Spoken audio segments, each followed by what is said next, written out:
Oh, hello. I didn't see you there. My name's Merowyn. I'm an actor. Right now I'm living on unceded Wet'suwet'en territory in northern BC. Lately I've been reading a lot of books. This one's my favorite. It's called Callie Cat, Ice Skater. It's written by Eileen Spinelli and illustrated by Anne Kennedy. Winter was Callie's favorite season. In winter, she could go ice skating. Callie loved ice skating. She loved it more than chocolate cake, more than her fuzzy red sweater, even more than going to the mall. On weekend mornings, Callie skated by day when the sun was bright and the wind sang through the tall stalks of thistle.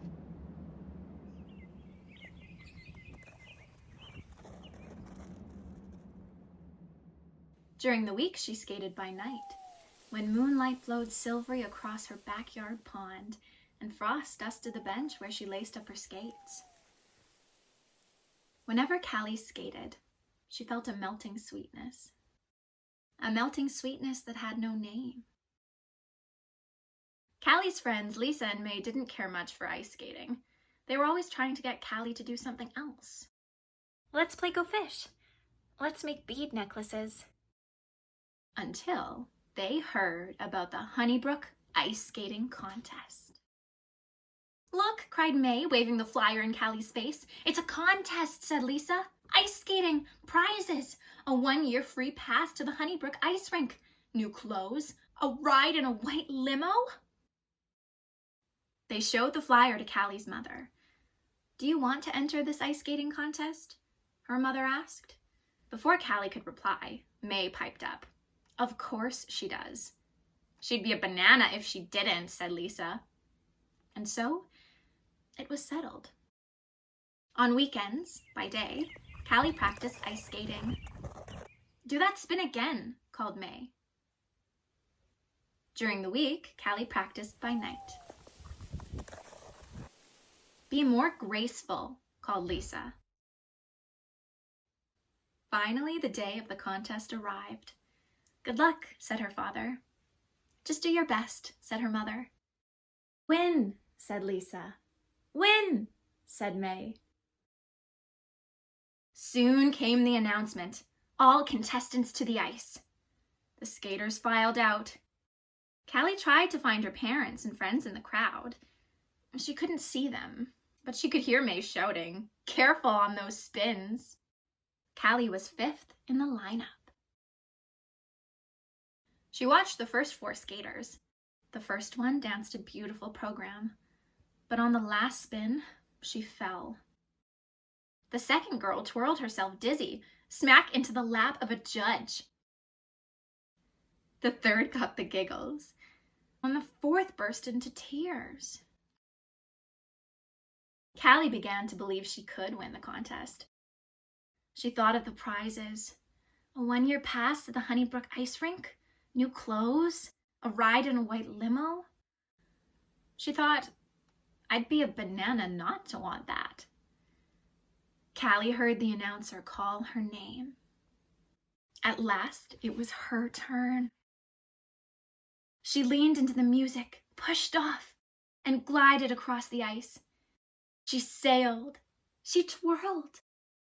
Not one stumble. Everyone cheered.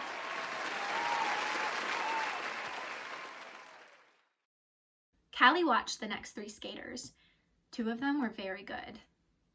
At last, it was time for the judges to announce the winner. Callie held her breath. And the winner is Maria Rivera.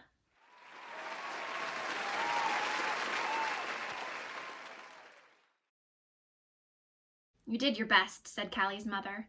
We're very proud of you, said her father. You must feel awful, whispered May, losing like that. She'd be a banana not to feel awful, said Lisa. That night, Callie huddled under her covers. Funny thing was, she didn't really feel very bad, or sad, or terrible, only tired. Maybe she was a banana. The next morning, Callie went out to the pond. The sun was bright. The wind sang through tall stalks of thistle. Callie put on her skates. She stood on the ice. May wasn't there to watch her spins. Lisa wasn't there to tell her to be more graceful. It was Callie. Only Callie. By herself. Alone. She began to slide across the frozen pond and skate and skate. She began to feel something she hadn't felt for weeks. It was back, and it was better than any prize. And her sun-dazzled blades crisping across the ice gave her a more wonderful ride than any white limo. She knew that the melting sweetness came from doing what she loved. Came not from winning, but from doing. The melting sweetness was the best prize of all. And suddenly, she knew the name for it. Its name was joy.